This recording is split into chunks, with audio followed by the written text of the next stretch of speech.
ദൈവനാമം വാഴ്ത്തപ്പെടുമാറാകട്ടെ. ദൈവത്തിൻ്റെ കൃപയാൽ ആശ്വാസനാദം എന്ന ശുശ്രൂഷയുടെ 47-ാമത്തെ സെക്ഷനിൽ പ്രവേശിപ്പാൻ ദൈവമേ സഹായിച്ചതോർത്ത് ഞാൻ ദൈവത്തെ സ്തുതിക്കുന്നു, സ്തോത്രം ചെയ്യുന്നു. നിങ്ങൾക്കെല്ലാവർക്കും കർത്താവായ യേശുനാമത്തിലെ സ്നേഹബന്ധങ്ങളെ അറിയിക്കുകയാണ്. നിങ്ങൾ നൽകുന്ന പ്രോത്സാഹനം, സഹകരണം, പ്രാർത്ഥനയുടെ പിൻബലം അതിനായി ഞാൻ നന്ദി പറയുന്നു. ദൈവം നിങ്ങളെല്ലാവരെയും ധാരാളമായി അനുഗ്രഹിക്കുമാറാകട്ടെ. ഞാൻ കഴിഞ്ഞ സെക്ഷനിൽ ദൈവകൃപയെക്കുറിച്ച് ചില കാര്യങ്ങൾ ചിന്തിപ്പാൻ ഇടയായിത്തീർന്നു.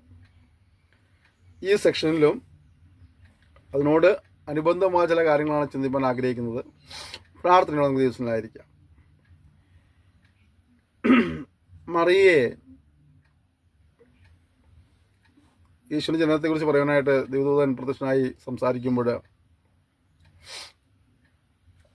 അവളെ കൃപ ലഭിച്ചവളെ എന്ന് കർത്താവ് ദൂതൻ അഭിസംബോധന ചെയ്യുന്നുണ്ട്. അതിനുശേഷമായി യേശുവിൻ്റെ ജനനത്തെക്കുറിച്ച് കുറച്ച് കാര്യങ്ങളെല്ലാം പറഞ്ഞ ശേഷമായിട്ട് ഈ മറിയ പറയുന്നൊരു വാചകമുണ്ട്. ലൂക്കോസ് 1:28-30 പഠിക്കുമ്പോൾ, ഞാൻ കർത്താവിൻ്റെ ദാസി, നിന്റെ ഹിതം എന്നിൽ നിറവേറട്ടെ. അപ്പം ഈ കൃപ ലഭിച്ചവരുടെ മനോഗതം എന്തായിരിക്കും അറിയാവോ? ദൈവത്തിൻ്റെ ഹിതം നമ്മിലൂടെ നിറവേറണമെന്നുള്ളതാണ്. ഇത് പറയാൻ എളുപ്പമാണ് അല്ലേ? ഈ വാക്യം കേൾക്കുമ്പോൾ കുഴപ്പമുണ്ടോ? പക്ഷെ ഈ മറിയ അത് പറയുമ്പോൾ മറിയുടെ ജീവിതത്തിൻ്റെ അനുഭവം മനസ്സിലാക്കണം. അവൾ വേറൊരു പുരുഷന് വേണ്ടി വിവാഹനിശ്ചയം ചെയ്തിരിക്കുകയാണ്. അതേസമയം വിവാഹം കഴിഞ്ഞിട്ടില്ല. വിവാഹം കഴിയാത്ത ഒരു കന്യകയായ സ്ത്രീയോട് ഒന്ന് പറയുന്നത്, നീ ഗർഭിണിയാകാൻ പോവുകയാണ്, ഒരു മകനെ പ്രസവിക്കാൻ പോവുകയാണെന്നൊക്കെ പറയുമ്പോൾ സ്വാഭാവികമായിട്ടും മറിയ എന്താ പറയേണ്ടത്?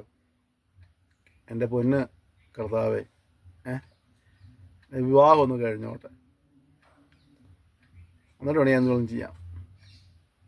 ഇപ്പം ഇത് സംഭവിച്ചാൽ എന്നെ ദേശം എന്നെ ഒറ്റപ്പെടുത്തും, ഞാൻ നിന്ദാപാത്രമായി തീരും, ഞാൻ പരിഹാസ വിഷയമായി തീരും. എൻ്റെ ആയുസ്സിലെ നാൾ മുഴുവനും അവഗണിക്കപ്പെട്ടവളായി, തിരസ്കരിക്കപ്പെട്ടവളായി, നിന്ദാപാത്രമായി ഞാൻ തീരേണ്ടി വരും. ഒരു പക്ഷേ ഈ സമൂഹം എന്നെ കല്ലെറിഞ്ഞ് കൊന്നു നിന്നേക്കും. അതുകൊണ്ട് എന്നെ ഇതിൽ നിന്ന് ഒഴിവാക്കണമേ എന്നല്ല പറഞ്ഞത്. ഞാൻ കർത്താവിൻ്റെ ദാസി, നിന്റെ ഹിതമെന്നിൽ നിറവേറട്ടെ. കൃപ ലഭിച്ചാൽ കർത്താവിന് ഏത് സാഹചര്യത്തിൽ കടത്തി വിട്ടാലും എന്താ പറയാന്നറിയോ? ഞാൻ കർത്താവിൻ്റെ ദാസി, ഞാൻ കർത്താവിൻ്റെ ദാസൻ, ദൈവത്തിന് ഹിതം നിറവേറട്ടെ. ചിലപ്പോൾ നിന്നയുടെ അനുഭവങ്ങൾ കടന്നുപോയേക്കാം, പരിഹാസന അനുഭവത്തിൽ കടന്നുപോയേക്കാം, ഒറ്റപ്പെടുന്ന അനുഭവത്തിൽ കടന്നുപോയേക്കാം, അവഗണനകൾ മാത്രം ചിലപ്പോൾ നേരിട്ട് വന്നേക്കാം, ചിലപ്പോൾ ശൂന്യതകൾ ഉണ്ടായെന്ന് വന്നേക്കാം. ഇവിടെയൊക്കെ പറയും, ഞാൻ കർത്താവിൻ്റെ ദാസനാണ്, ഞാൻ കർത്താവിൻ്റെ ദാസിയാണ്.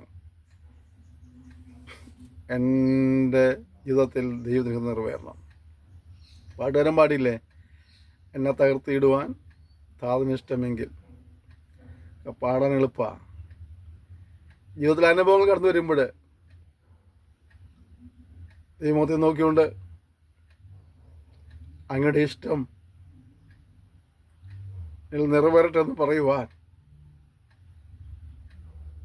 നീ അനുവദിക്കുന്ന എല്ലാ സാഹചര്യങ്ങളിലും ഞാൻ കടന്നു പോകുവാൻ എന്നെ സമർപ്പിക്കുന്നു പറയുവാൻ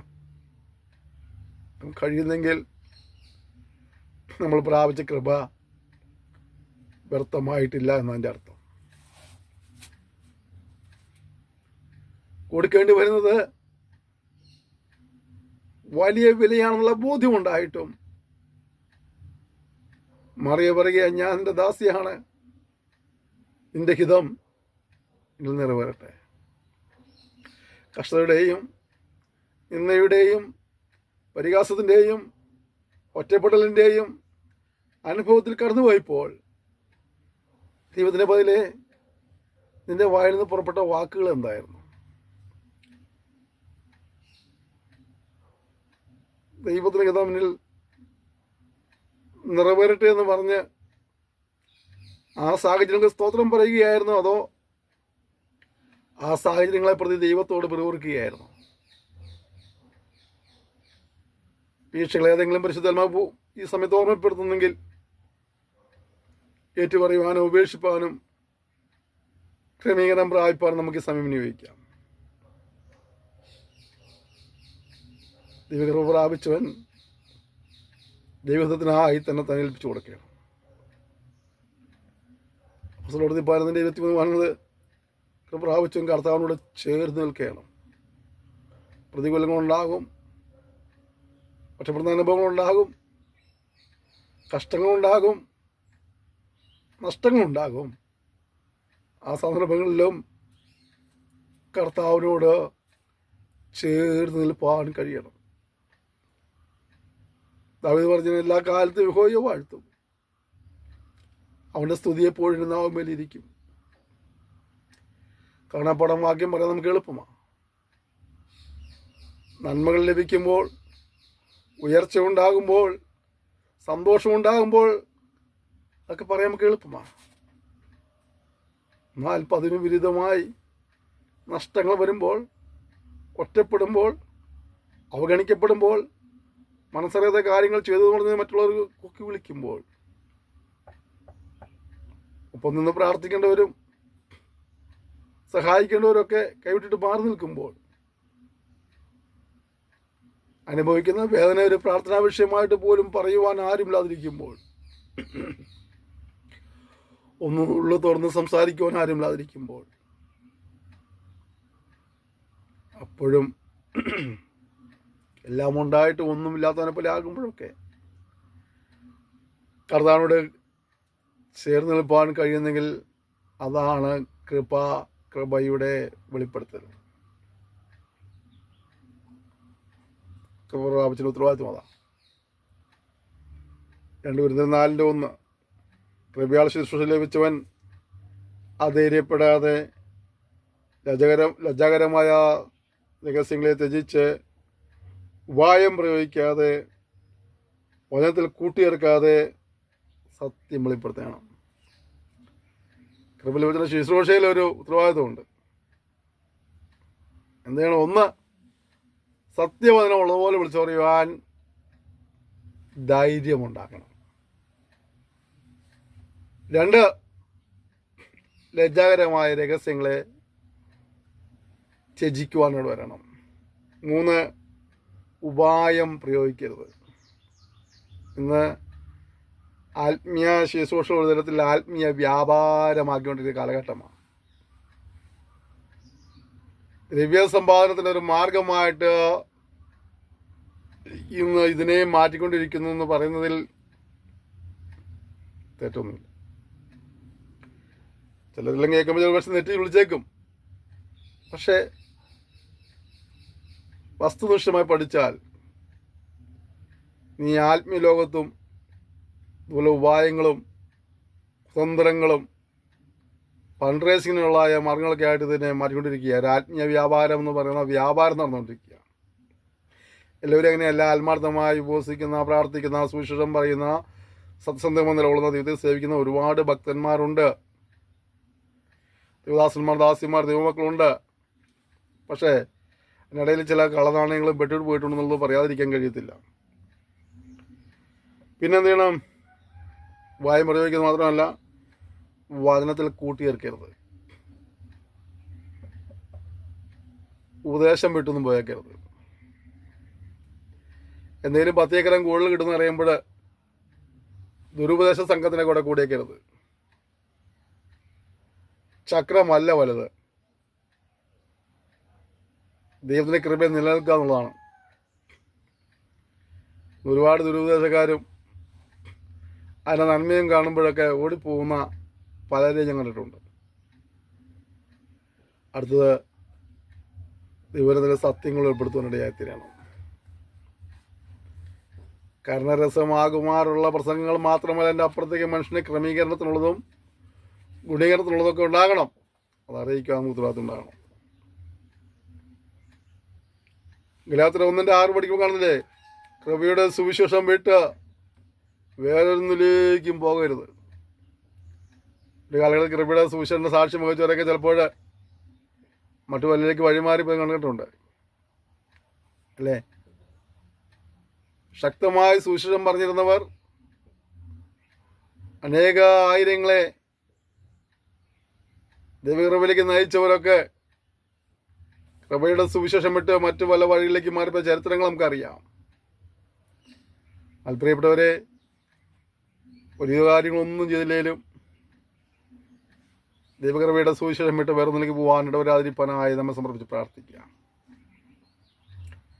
എബ്രായർ 13:9 കാണിക്കുന്നത് നിങ്ങളുടെ ഹൃദയം കൃപയാൽ ഉറപ്പിക്കണമെന്നാണ്.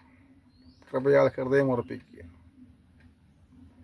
ഇനി പോയിൻസെല്ലാം പറയുന്നത് പഠിക്കുന്നവർക്ക് ആ വാക്യങ്ങളെടുത്ത് വായിക്കാനും പഠിക്കാനും ധ്യാനിക്കാനും കൊണ്ടിട്ട് തന്നെയാണ്. കൃപയുടെ ഫലങ്ങൾ എന്തൊക്കെയാണ്? കൃപയാൽ നമുക്ക് രക്ഷ പ്രാപിക്കാം. എഫേസ്യർ 2:8, അപ്പോസ്തലപ്രവൃത്തി 15:1 കൃപയാൽ രക്ഷ പ്രാപിക്കാം. റോമർ 3:24 കൃപയാൽ സൗജന്യമായി നീതീകരിക്കപ്പെടാം. എഫേസ്യർ 2:6-7 ഉയർത്തെഴുന്നേൽപ്പും സ്വർഗവാസവും ലഭിച്ചത് കൃപയാലാണ്. റോമർ 11:5 കൃപയാൽ തിരഞ്ഞെടുക്കപ്പെട്ടു. 2 തെസ്സലോനിക്കർ 2:16-17 കൃപയാൽ നമുക്ക് നിത്യാശ്വാസവും നല്ല പ്രത്യാശയും നൽകിയിരിക്കുന്നു. നിത്യാശ്വാസവും നല്ല പ്രത്യാശയും കൃപയാൽ ലഭിച്ചു.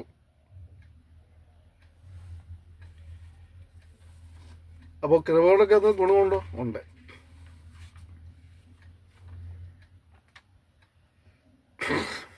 നമുക്കറിയാം, മോശ, ഗിദെയോൻ, പൗലോസൊക്കെ അവർക്ക് ദൈവത്തിന് കൃപ ലഭിച്ചു കഴിഞ്ഞപ്പോൾ അവരുടെ സാഹചര്യങ്ങൾക്ക് അപ്പുറമായിട്ട്, അവരുടെ ബലഹീനതകൾക്ക് അപ്പുറമായിട്ട് ദൈവത്തിൽ അവർ ഉപയോഗിക്കപ്പെടുവാനിടയായിത്തീർന്നു അല്ലേ. പുറപ്പാട് 3:11, 13, 4:1, 10, 13 പഠിക്കുമ്പോൾ മോശയുടെ അവസ്ഥയെക്കുറിച്ച് അറിയാം. പക്ഷെ മോശയാണ് ഒരു വലിയ സമൂഹത്തെ മിസ്രയീം അടിമത്തിൽ നിന്നും കടനാദേശം കൊണ്ടുവരേണ്ടതായിത്തീർന്നത് മോശയുടെ നേതൃത്വത്തിൽ. ഇസ്രായേൽ വിതയ്ക്കുന്നു, മിദ്യാനർ കൊയ്യുന്നു. അങ്ങനെയുള്ളൊരു കാലഘട്ടത്തിൽ ഗിദെയോനെയാണ് ദൈവം ഉപയോഗിച്ചത്. ലേവ്യന്മാരുടെ പുസ്തകം 6-ാം 13-15 ഗിദെയോൻ അടുത്ത് തോൽപ്പിക്കുന്നു, ജയമെടുക്കുന്നു. 2 കൊരിന്ത്യർ 12:9 കാണുമ്പോൾ പൗലോസിനെ ദൈവം ബലപ്പെടുത്തുന്ന കാണാൻ കഴിയുന്നുണ്ട്. 2 കൊരിന്ത്യർ 9:8 നിങ്ങൾ സകലത്തിലും എപ്പോഴും പൂർണ്ണ തൃപ്തിയുള്ളവരായി സകല സൽപ്രവർത്തിയിലും പെരുകി വരുമാറ് നിങ്ങൾ സകല കൃപയും പെരുക്കുവാൻ ദൈവശക്തനാണ്. എന്താണ്? നിങ്ങൾ സകലത്തിലും എപ്പോഴും പൂർണ്ണ തൃപ്തിയുള്ളവരായി സകല സൽപ്രവർത്തിയിലും പെരുകി വരുമാറ് നിങ്ങൾ സകല കൃപയും പെരുകുവാൻ ദൈവശക്തനാണ്. കർത്താവ് കൃപ എന്ന് വെറുതെ ഒന്നല്ല, നമ്മൾ പൂർണ്ണ തൃപ്തിയുള്ളവരായി തീരുവാൻ വേണ്ടിയിട്ടാണ്. ഇതിലൊക്കെയാ സകലത്തിലും, പിന്നെ സകല സൽപ്രവൃത്തിയിലും പെരുകി വരണം. പലപ്പോഴും നമുക്കത് കഴിയുന്നില്ല. അവിടേക്ക് നമുക്ക് ക്രമീകരണങ്ങൾ ആവശ്യമായിരിക്കുന്നത്. ഇനി അങ്ങനെ കിട്ടുവാൻ എന്ത് ചെയ്യണം? 5:8 വായിക്കുന്നതാ, ഞാനതിൻ്റെ കൃപയുടെ ബഹുത്വത്താൽ ആലയത്തിലേക്ക് ചെന്ന് എൻ്റെ വിശുദ്ധമന്ദിരത്തിന് നേരെ നിങ്ങളുള്ള ഭക്തിയോടെ ആരാധിക്കും.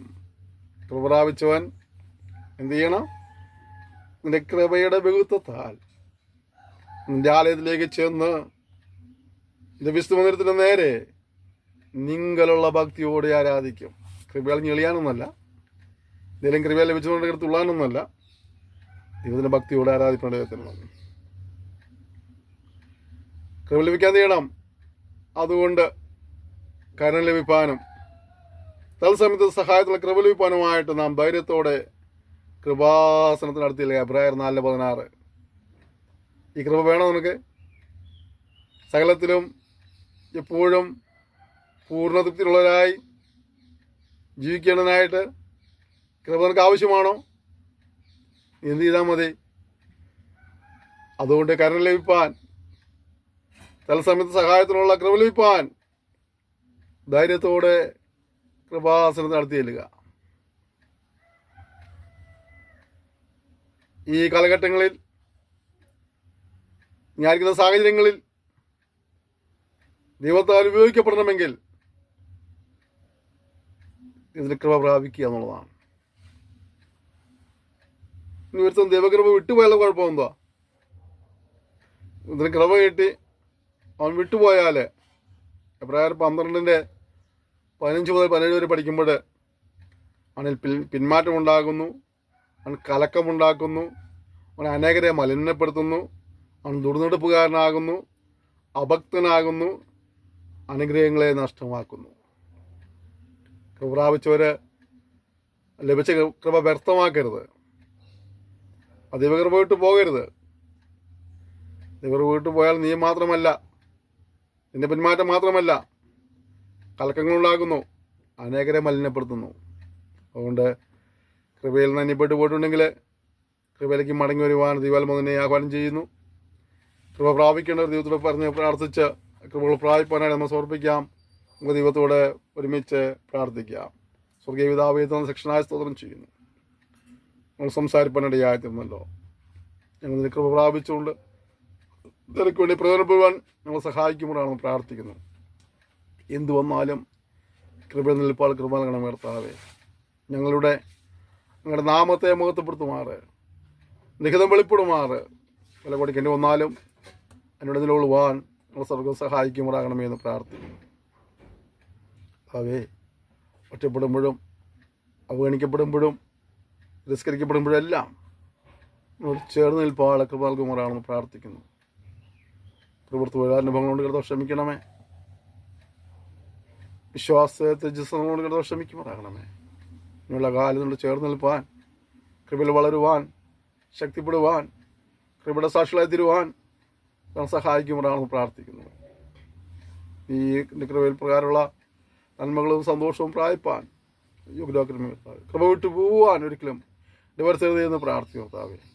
നിങ്ങളുടെ നാമത്തെ പിന്നെ മുഖത്ത് വൃത്തിയാട്ടെ. പ്രാർത്ഥനയുടെ സ്തോത്രം യേശുവിന്റെ നാമത്തിൽ തന്നെ, ആമേൻ. ക്ഷമയോടെ സന്ദർശനത്തിന് നന്ദി പറയുന്നു. ദൈവം നിങ്ങളെല്ലാവരെയും ധാരാളമായി അനുഗ്രഹിക്കുമാറാകട്ടെ. കർത്താവ് ഒരു താമസാൽ നമുക്ക് അടുത്ത സെക്ഷനിൽ വീണ്ടും കാണാം. അതുവരെയും കർത്താവ് നമ്മെ സൂക്ഷിക്കണം. പരസ്പരം ഓർത്ത് പ്രാർത്ഥിക്കാം. സഹകരണത്തിന് പ്രോത്സാഹനം വീണ്ടും നന്ദി പറയുന്നു. Thank you. May God bless you.